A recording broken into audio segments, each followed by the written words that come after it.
A natureza humana e a Rio mais 20. Há uma lenda germânica onde um fazendeiro plantava maçãs. Porém, havia uma macieira que nunca dava frutos. Ela servia apenas para abrigar os grilos, os pardais, e ano após ano o fazendeiro esperava que ela desse maçãs suculentas, como as outras macieiras de seu pomar. Porém, todo ano ela se demonstrava estéril. Nenhuma maçã, apenas os grilos e pardais podiam ser vistos em seus galhos. O fazendeiro então decidiu cortar a macieira estéril. E ao se dirigir à macieira com o machado em mãos, o fazendeiro ouviu os lamentos e pedidos dos grilos e dos pardais que pediam para não cortar a árvore que lhes servia de lar. Prometeram a ele cantar e alegrar-lhe o dia em troca da salvação da macieira. Mas o fazendeiro recusou todas as ofertas e, erguendo o machado acima da cabeça, desferiu um golpe certeiro e profundo no tronco da macieira, que imediatamente jorrou mel. Para a surpresa do fazendeiro, o tronco da macieira era oco e abrigava também uma colmeia onde abelhas fabricavam um mel de sabor incomparável. Ele sentou-se à sombra da macieira com um favo nas mãos e passou a tarde saboreando o mel e ouvindo os pardais e os grilos cantarem, salvando assim a macieira. Essa fábula germânica me faz pensar um pouco no que ocorreu na Rio mais 20. Todos os países têm pomares em seus quintais. Todos querem frutos para se alimentarem, mas ninguém quer salvar a macieira que abriga os animais e não alimenta o fazendeiro. É uma luta desigual. A cada dia o mundo precisa de mais e mais recursos, mais e mais terras para produzir alimentos e moradias para uma população que em 30 anos dobrou de tamanho.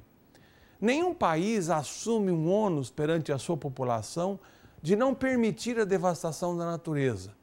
Nenhum fazendeiro quer a macieira estéril em seu pomar e empurra para o vizinho a responsabilidade de cultivar a dele. Nesse empurra-empurra, em meio a uma crise econômica grave, nenhum dirigente quer assumir uma atitude que poderá fazer que o seu país perca um pouco de produtividade ou encareça os seus produtos. Nenhum país quer pagar pelo prejuízo de outro. Todos têm a visão do fazendeiro.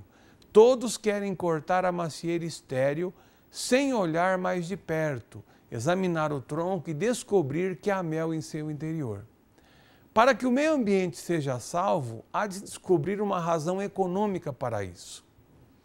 É da natureza humana tomar atitudes que lhe tragam algum benefício.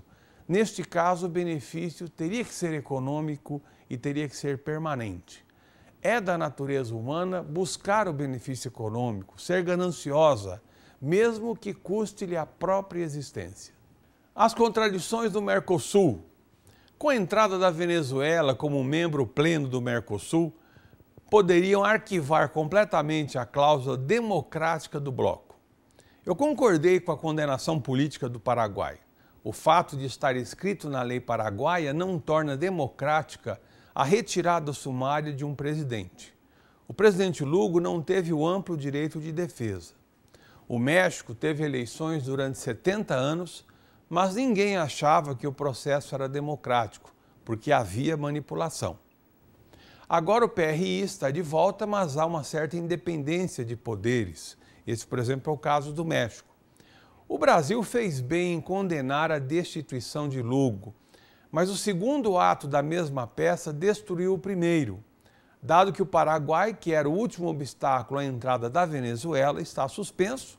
O país de Chávez pôde participar como membro pleno. O governo venezuelano, no entanto, faz atentados aos princípios democráticos, ainda que ele realize eleições. Usa os poderes do Estado para preservar o poder do presidente, o que não é nada democrático. A Venezuela, um caso muito pior do que o Paraguai, conseguiu entrar no Mercosul, sendo que a cláusula democrática foi usada para criticar o Paraguai. É uma contradição insolúvel. Para os amigos, tudo. Para os inimigos, a cláusula democrática. Esse continente foi devastado por períodos autoritários. Para aperfeiçoar a democracia é preciso ter valores e é preciso segui-los. Há pilares como a alternância do poder, a independência de poderes, a liberdade de imprensa que devem ser respeitados. A Venezuela não passa em nenhum desses critérios. Lembra mais o caudilismo dos anos 50 na América Latina. A cláusula democrática do Mercosul foi enterrada quando disseram sim para a entrada da Venezuela. A diplomacia brasileira deve explicações ao Brasil e aos brasileiros. Por que agiu assim com o Paraguai e bateu palmas para a entrada da Venezuela? Por que contratar um consultor? Nós vivemos em uma era na qual os consultores parecem estar por todos os lados. Temos consultores por experiência, consultores por profissão, consultores por oportunidade, consultores por necessidade. Junto com a onda de consultores, parece aumentar também a insatisfação com os resultados obtidos. Isso muitas vezes é culpa da falta de preparo do consultor. Mas o problema também pode ter sido gerado na empresa, que não se fez a seguinte pergunta: preciso mesmo de um consultor?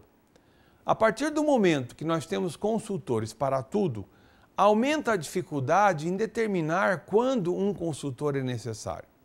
Portanto, antes de pensar em contratar terceiros para resolver alguma situação, deve-se ter muito claro qual é o objetivo que a empresa busca. Somente a partir deste objetivo, claro, deste objetivo estabelecido de maneira direta, pode-se avaliar a necessidade real de um consultor. A dica que eu dou é a seguinte: não cometa o engano de chamar o consultor sem ter um objetivo, já que ele normalmente vai encontrar algo para resolver. Isso não quer dizer que você está sendo enganado, quer dizer que não é necessariamente o problema que você realmente quer resolver. Dito isso, a contratação de um consultor pode ser feita por uma das seguintes razões. Primeira, velocidade. A sua empresa poderia tratar da situação, mas não com a mesma velocidade que um terceiro mais experiente. Segundo, conhecimento. A sua empresa simplesmente não tem o know-how para lidar com a situação. Terceiro, a credibilidade. O trabalho da sua empresa pode precisar de uma validação no mercado. E a avaliação ou a ajuda de um consultor externo experiente pode dar mais segurança a parceiros que você tenha, como clientes, investidores e outros mais. Quarto motivo, custos. Mesmo que a sua empresa possa realizar o trabalho sozinha, um consultor pode realizá-lo às vezes por um custo mais baixo. Isso é especialmente válido quando são atividades esporádicas, fora do core business ou coração do seu negócio. Consultores podem ser um milagre ou um desastre. A partir do momento que a empresa contratante define claramente o resultado desejado, ou seja, o seu objetivo, e que tipo de ajuda precisa, ou seja, a razão pela qual ela vai contratar, ela multiplica as chances de um final feliz. Termina aqui o nosso programa Gestão de Negócios. Para dúvidas, críticas, sugestões, escreva para a gente no tv@unipar.br. Obrigado pela sua audiência e até a próxima edição.